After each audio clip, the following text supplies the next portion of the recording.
E o nosso irmão Roberto vai expor o tema Pluralidade das Existências. Com ele, então, a palavra.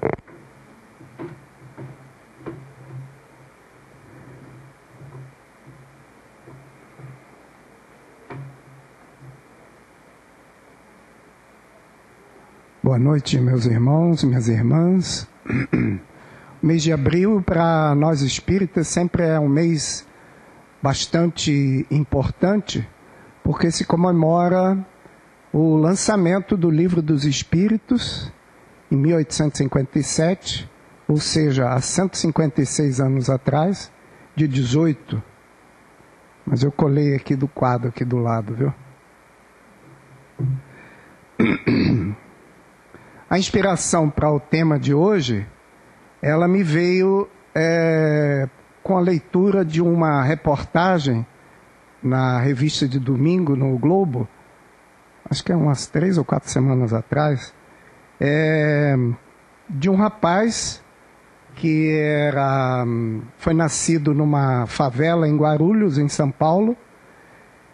A mãe faxineira e lavava roupa, o pai viciado em crack, e ele, apesar disso, com 23 anos, estava formado jornalista, tinha feito a faculdade de jornalismo. Eu vou ler aqui um pedacinho da reportagem. Hoje, aos 25 anos, morador de Poá, São Paulo, esse jornalista e escritor já lançou 2 livros. Integra o Global Shapers, desdobramento do Fórum Econômico Mundial, que seleciona jovens líderes com potencial de mudar o mundo. E fará palestra.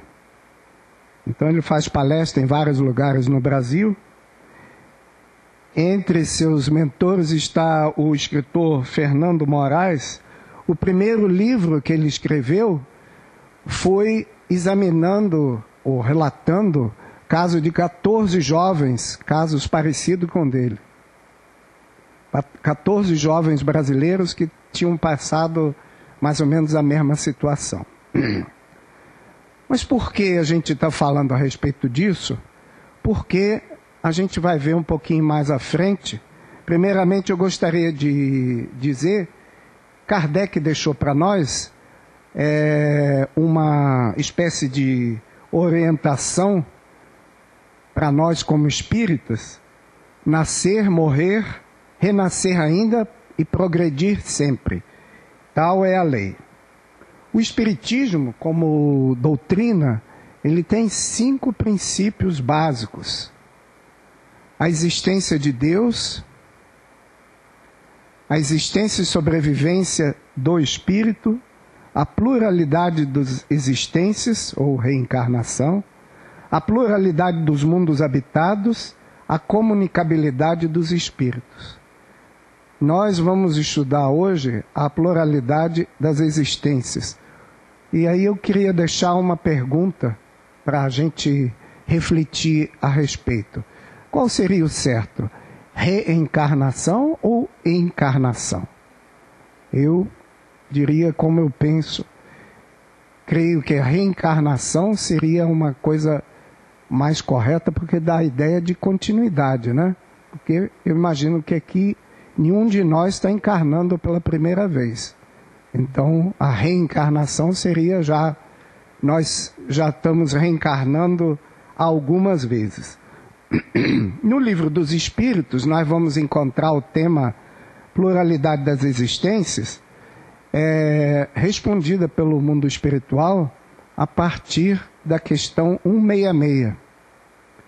Aí eu trouxe, assim, algumas curiosidades, porque de repente algum de vocês se anima de pegar o Livro dos Espíritos e ler essas questões, e aí vai ver que, né, como a gente viu aqui essa questão desse jovem, tem também outras questões que mesmo depois de 156 anos estão atualíssimas. São respostas que não tem como responder de maneira diferente. Então nós temos aqui, por exemplo, a questão 167. Qual é o objetivo da reencarnação? expiação, melhoramento progressivo da humanidade. Sem isso, onde estaria a justiça? Então, vamos fixar essa primeira palavra, que é justiça. Não essa justiça que a gente conhece, temporal, né? Mas a justiça de Deus, claro. Depois nós temos uma outra questão aqui, que é mais destinada para aquelas pessoas que têm uma curiosidade grande com relação a futuro. É a questão 182. Podemos conhecer exatamente o estado físico e moral dos diferentes mundos? Olha o que os espíritos respondem. Nós, espíritos, só podemos responder de acordo com o grau de adiantamento em que vos encontrais. Portanto, não devemos revelar essas coisas a todos, visto que nem todos terão alcance para compreendê-las, e isso os perturbaria. E tem também, né, para os senhores que assim ainda têm assim os resquícios de machão, as mulheres gostaram, né? A questão 202. Quando está na erraticidade, o espírito prefere encarnar no corpo de um homem ou de uma mulher? Isso pouco importa ao espírito. Depende das provas que deve suportar. E aqui vai então uma observação de Kardec. Os espíritos encarnam como homens ou mulheres porque não têm sexo. Como devem progredir em tudo, cada sexo, assim como cada posição social, lhes oferece provas, deveres especiais e a ocasião de adquirir experiência. Aquele que encarnasse sempre como homem, apenas saberia o que sabem os homens. Então, está dado aqui o recado do mundo espiritual. E aqui, então, a gente vai ver a questão 219, que responde aquela questão, aquela reportagem que eu li no início, né? Qual é a origem das faculdades, das capacidades extraordinárias dos indivíduos que, sem estudo prévio, parecem ter a intuição de certos conhecimentos, como a língua, o cálculo, etc. Lembrança do passado, progresso anterior da alma, mas do qual nem mesmo ela tem consciência, a pessoa, né? De onde quereis que esse conhecimento venha? O corpo muda, mas o espírito não, embora troque de investimento. A questão toda, meus irmãos, essa prévia é para colocar para vocês que a existência do mundo espiritual ou a existência de uma dimensão paralela à nossa, onde vivem uma quantidade imensa de seres e que, a exemplo de nós, sofrem, eles trabalham e também progridem, mas, na verdade, não é uma cópia do que nós temos aqui. Muito pelo contrário, nós é que somos uma cópia do que existe lá. Então, o mundo espiritual é a verdadeira pátria nossa. Então, colocado isso, e já provado, porque essa ideia, ela não apareceu com o Espiritismo. A ideia de que existe uma parte nossa que é imortal, que é chamada de alma ou espírito, ela já existe no Oriente há muito tempo, né? A própria civilização egípcia já conhecia isso, né? Dos faraós, eles já conheciam isso. Kardec, na verdade, o grande mérito de Kardec é que ele, pela primeira vez, relatou uma conversa com alguém que estava nessa outra dimensão, passando para ele informações de como eles viviam antes de passar para essa dimensão, de como eles estavam vivendo nessa dimensão, e também passando para nós as informações daquilo que eles colocavam para nós de erros e acertos que eles só vieram a descobrir quando estavam finalmente nessa outra dimensão. A parte científica da existência dessa outra dimensão, ela já foi estudada, já foi comprovada, já foi relatada em vários livros que a gente encontra, tanto antes de Kardec, como depois de Kardec. Então, hoje nós não vamos estudar essa parte, porque essa parte já está comprovada. O que eu gostaria de colocar para vocês hoje é a parte filosófica desse ensinamento que Kardec recebeu do mundo espiritual.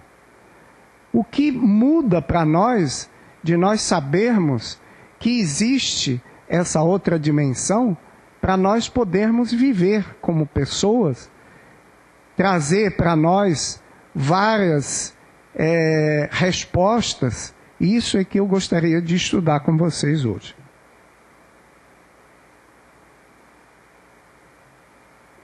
Primeiramente, colocar para vocês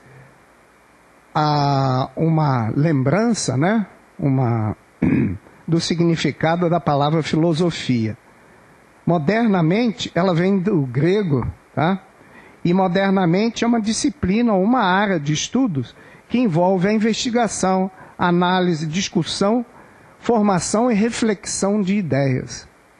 Uma das coisas importantes que nós espíritas temos que ter em mente, porque a gente ainda está muito preso àquelas religiões tradicionais, aonde, na verdade, a pessoa que participa, ele é um mero espectador, né?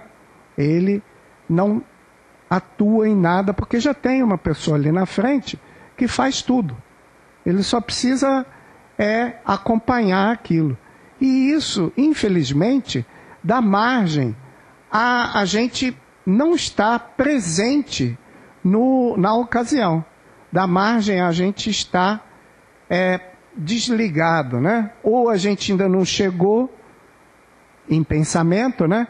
A gente ainda está preso àqueles problemas que a gente teve em casa, ainda está dando bronca nas crianças porque estavam fazendo bagunça antes de sair, ou então já está pensando no que vai fazer quando vai chegar em casa. Essa não participação. E a doutrina espírita, ela pede que nós questionemos. E para questionar, não é questionar os outros, não. Não é ficar indagando o que fulano ou ciclano fazem, não. É se questionar.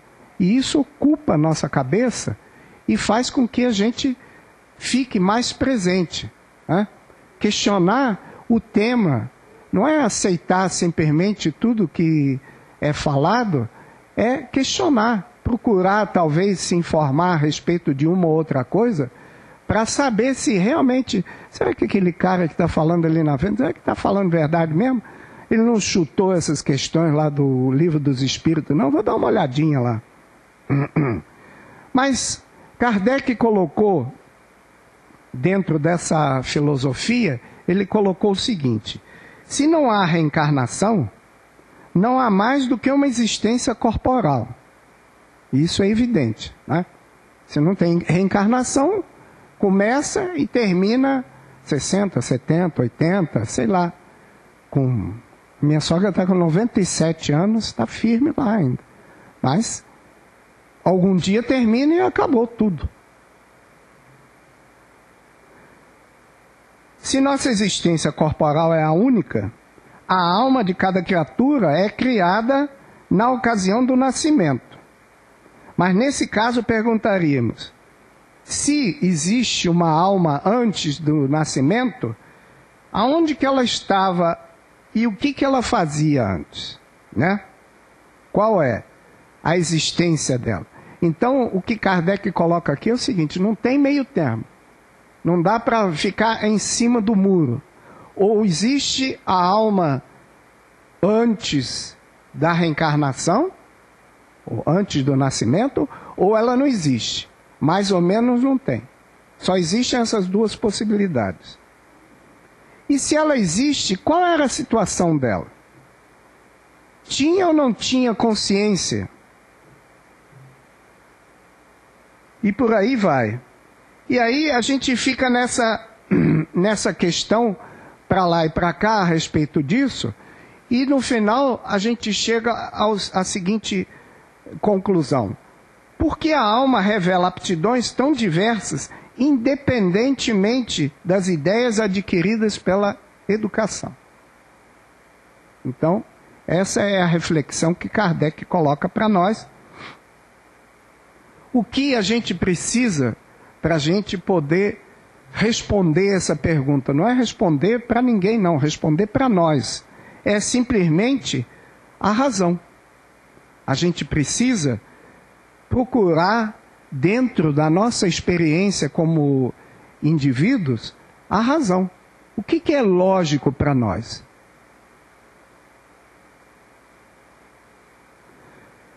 Então, depois disso, a gente pode chegar no seguinte resultado. Chegando no resultado de que nós, como espíritas que estamos aqui, nós sabemos que a alma existe, e existe já há muito tempo, e ela, de quando em quando, veste uma roupagem diferente, ou seja, o nosso organismo físico, e através disso ela tem várias possibilidades de exercer o seu livre-arbítrio e progredir ou resolver questões pendentes, sendo que o aspecto fundamental que mostra isso e que é um dos consolos que a doutrina espírita traz para nós, é a lei de causa e efeito. Uma coisa fundamental. A lei de causa e efeito, ela não é uma regra que foi inventada no Espiritismo, não. Na verdade, ela é uma lei física. Ela é uma lei que existe no universo todo. Porque se não existisse essa lei, a Lua podia cair na Terra, a Terra podia cair no Sol. Esse equilíbrio é que coloca, então, a física nos diz que para toda ação existe uma reação igual e em sentido contrário, que nada mais é do que a lei de causa e efeito. Essa lei de causa e efeito, ela traz para nós, por exemplo, nós que estamos assim, temos só problema de DNA e temos assim alguns probleminhas de pressão ou controle de açúcar, isso, ou algumas coisas assim corriqueiras de problema de saúde no dia a dia, a gente não dá muita importância para a lei de causa e efeito, não. Mas para quem sofre, a lei de causa e efeito dá uma explicação imensa. Por que eu estou sofrendo? Por que eu estou sentado aqui, tem 50 pessoas sorrindo e eu mal consigo respirar porque eu estou sofrendo? Por que isso? A lei de causa e efeito mostra isso. Se existe esse problema, ele está ou nessa encarnação ou numa encarnação anterior. E por que essa lei de causa e efeito traz essa resposta para nós? É muito melhor a gente conviver com o problema. Pensem vocês, o que é a gente conviver com o problema e não saber por quê. Desconhecer totalmente por que eu tenho que passar por isso e todos os outros não passam. Passo por quê? Devido à lei de causa e efeito. Porque alguma coisa existe que eu tenho que cumprir por causa de uma ação anterior que deixou isso como consequência. Uma outra questão que a gente às vezes pensa, num velório, aí tem várias pessoas lá chorando, sofrendo e tal. Mas você não é espírita? Por que você está sofrendo? O sofrimento não tem nada a ver com a compreensão, né? A cabeça pode entender, mas o coração sente assim mesmo. Mas se nós temos uma resposta, né, um consolo, sabendo que, na verdade, o que nós chamamos de morte é o nascimento. Porque, na verdade, para o espírito, a morte é o nascimento para a vida real dele. Então, ajuda a consolar? Ajuda. Porque a gente sabe a quem nós amamos, a não ser que a gente seja muito egoísta, mas a quem nós amamos, a gente sempre deseja que ele esteja melhor. E se a gente sabe que o desencarne dele foi para ele viver numa situação melhor, então isso é um consolo para nós. A conformação com os nossos problemas, porque se nós sabemos, meus irmãos, que os problemas que nós passamos, eles têm fim, porque quando a gente está com um problema, a gente sempre pensa que o problema não vai acabar nunca. A gente sempre imagina que esse problema é interminável, porque para nós, o problema que a gente está passando, ele se prolonga durante muito tempo. Primeiro porque a gente não consegue se libertar do problema, do pensamento no problema, né? Porque a gente foca sempre no problema, em vez de focar ou procurar uma solução. Então a gente fica revivendo o problema. Mas se nós sabemos que esse problema, ele vai ter fim, e quando vai ser o fim do problema? Muito simples, a lei de causa e efeito explica isso. Se eu fiz alguma coisa, eu tenho que pagar. Mas esse pagamento não é interminável. Senão Deus seria injusto. Porque eu errei, eu vou pagar indefinidamente? Não, eu tenho que pagar por aquele erro que eu fiz, e a partir desse momento eu estou liberado do meu sofrimento ou do meu pagamento. Então nós sabermos isso é muito importante. Ah, mas às vezes a gente passa a encarnação toda com um problema. Bom, mas quando terminar a encarnação, a gente vai estar resolvido o problema, né? Então a gente sabe que o problema vai ter um final, porque nós somos seres imortais e os problemas fazem parte da nossa existência, mas eles têm fim. Uma outra questão que a gente pode trazer é de nós perseverarmos numa vida correta. Hoje em dia é complicado isso, né? Porque vocês imaginem que a gente vive direitinho e tem tanta gente aí que faz um monte de coisa e, né, se dá bem, como a gente diz na gíria. Principalmente quem tem filhos, é complicado explicar isso. Que não é o correto esse se dar bem, né? Ou aquele malfadado jeitinho brasileiro, né? Que esse não é o modo correto de nós resolvermos as coisas. O modo correto é nós lembrarmos a cada momento da nossa existência aquele ensinamento que Jesus deixou para nós. Que, aliás, ele resumiu, né, os 10 mandamentos, que é muito difícil lembrar 10 coisas diferentes, ele resumiu para nós em 2. Amar a Deus sobre todas as coisas e ao próximo como a si mesmo. Então, toda vez que a gente consultar a consciência e a gente tiver uma resposta negativa ao ato que a gente vai fazer em relação a outro, de querer aquilo para nós, a gente já sabe que a gente não deve fazer. Por que é importante essa parte filosófica para nós? Kardec já anteviu naquela época, quando ele recebeu essas respostas, né, a partir da 166, no Livro dos Espíritos, ele já anteviu tanto que ele fez aqui uma consideração a respeito da pluralidade das existências. Meus irmãos, são 8 ou 10 páginas que ele escreveu a respeito disso. Mas todas essas coisas vão se estender e vocês deveriam então ler realmente no Livro dos Espíritos. Mas uma das coisas que eu já ouvi falar que acontece quando a gente chega lá em torno dos 50 anos, eu estou curioso para chegar aos 50 para ver se realmente é verdade isso. Mas quando a gente chega aos 50 anos por aí, a gente pergunta a si 3 questões fundamentais: de onde eu venho, para onde eu vou e o que é que eu estou fazendo aqui. Então vocês veem, pelo que a gente estudou até agora, que 2 mata na hora, né? De onde eu venho da vida espiritual.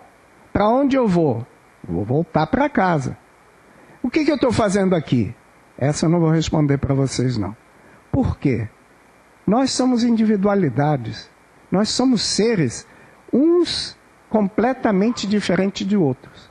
Assim como o DNA, desculpe, doutor, a questão que não existe um igual ao outro, não existe um espírito igual ao outro. Então, cada um de nós tem uma vivência diferente. Ele olha para as coisas, olha para os problemas e interpreta de acordo com a sua experiência de vida nessa encarnação e mais todos os séculos que já vive como ser imortal. Então, a única coisa que eu posso dizer para vocês com certeza, que nós não estamos aqui nem para lazer, nem para sofrer indefinidamente. Isso eu posso dizer para vocês com certeza. Por quê? Se nós olharmos o universo, vocês vão perceber que tudo funciona na mais perfeita ordem. Tudo tem o seu lugar, tudo tem o seu ritmo, né? Já imaginou se a Terra resolvesse fazer uma volta mais rápida em torno do Sol? Ou uma volta mais devagar? Que confusão que ia ser a nossa vida. Ou se a Lua resolvesse, em vez de ter um ciclo de 28 dias, resolvesse mudar assim: não, eu estou com vontade de passear um pouco mais, vou levar 2 dias a mais para o meu tempo. Então, tudo tem a sua ordem. Então, nós, concluindo com isso, nós, formiguinhas que somos aqui dentro desse universo, dentro desse sistema solar, ou se a gente olhar com um binóculozinho um pouquinho mais forte, a gente vai ver lá a Via Láctea, né? Que é um negócio imenso. Então a gente vê que é menor ainda. Todos nós podemos ter somente uma certeza: nós estamos aqui para funcionarmos e interagirmos com a organização que existe nesse planeta. Nós temos aqui os nossos irmãozinhos menos esclarecidos, os vegetais, os animais, que funcionam perfeitamente em relação a toda a organização do planeta Terra. Aí colocou o ser humano, ele derruba e acaba com as florestas, ou então mata os animais simplesmente por prazer. Isso eu posso dizer para vocês, com certeza, não é a nossa tarefa que Deus previu para nós nesse planeta. Então, nós temos uma tarefa sim, mas isso cada um de nós é que tem que saber. Cada um de nós tem que se posicionar ante essa tarefa no planeta Terra. As oportunidades aparecem diariamente para fazer alguma coisa, né? Hoje, o nosso irmão leu aqui pelo menos 2 coisas que são oportunidades. Ainda tem ali no domingo o mutirão da faxina, mais uma oportunidade. Então, oportunidades não faltam. Por isso que Jesus falou já naquela época que muitos serão chamados, mas poucos os que vão atender. Por quê? Porque são rebeldes? Não, cada um de nós tem a sua hora, né? Aqui no popular a gente costuma falar de cair a ficha, né? No momento que cai a ficha, a gente vai encontrar a nossa tarefa nesse planeta. Eu vou ainda colocar para vocês, nessas considerações de Kardec, algumas coisas como reflexão. Ele colocou aqui, por exemplo, uma pergunta: por que a alma revela aptidões tão diversas e independentes das ideias adquiridas pela educação?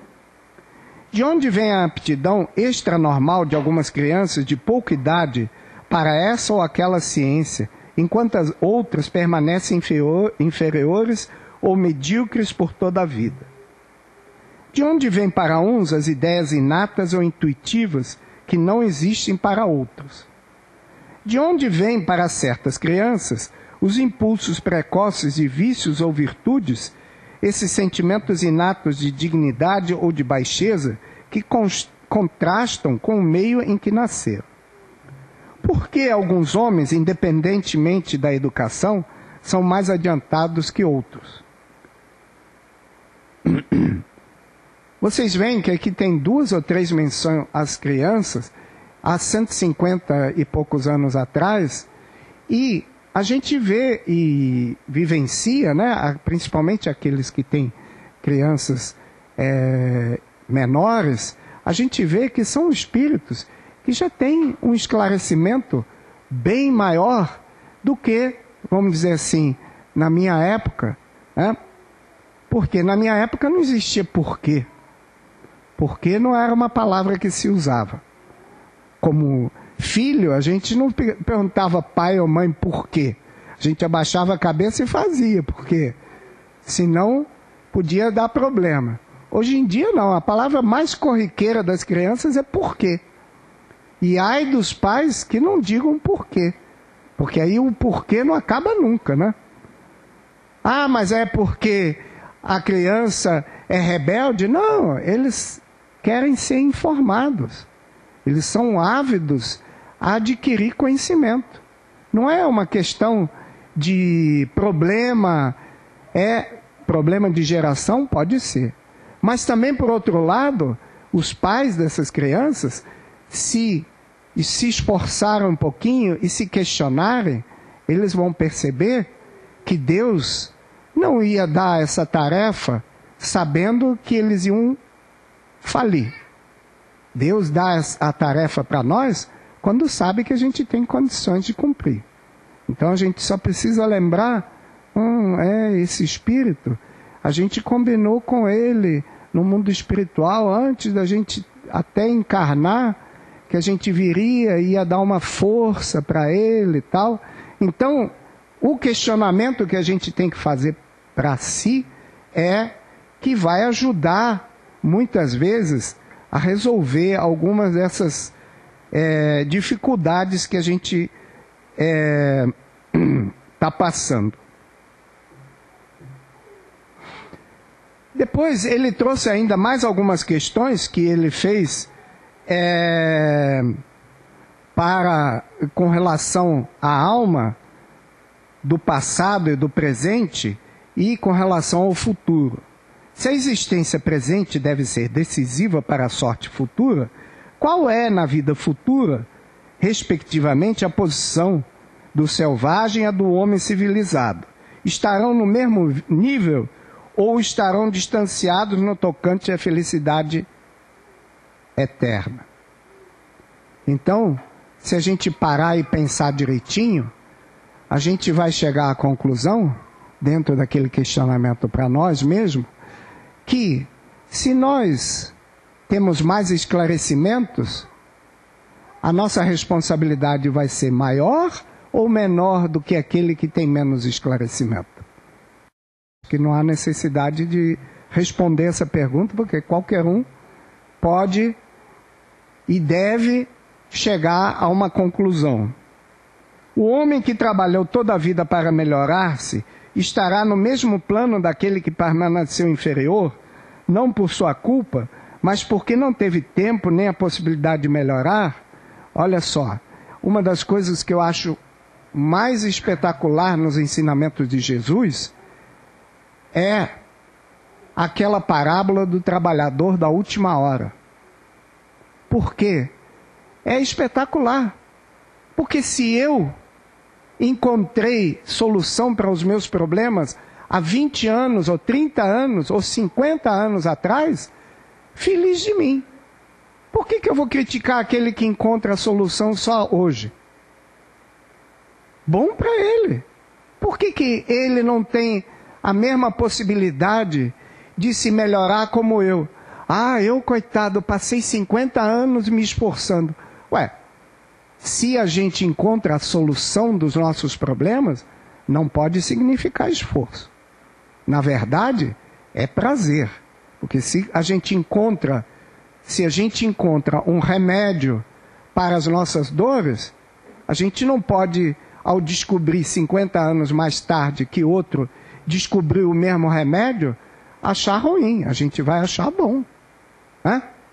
Por que a pessoa não tem o mesmo direito de encontrar a solução, mesmo que ele demore mais do que eu?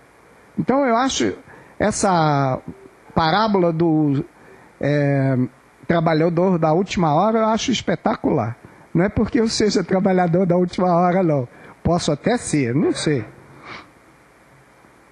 O homem que praticou o mal por não ter podido esclarecer-se é culpado por um estado de coisas que dele em nada dependeu? A gente tem que parar e pensar. Se questionar a respeito disso, né? A lei temporal, ela tem o mesmo rigor com aquele que agiu sem saber as consequências e aquele que agiu sabendo das consequências?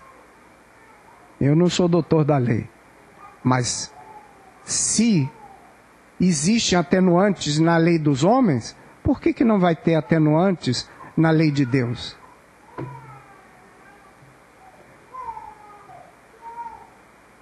O Chico já está me avisando aqui.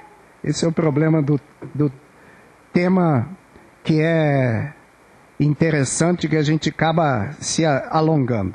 Eu queria deixar para vocês só o seguinte, que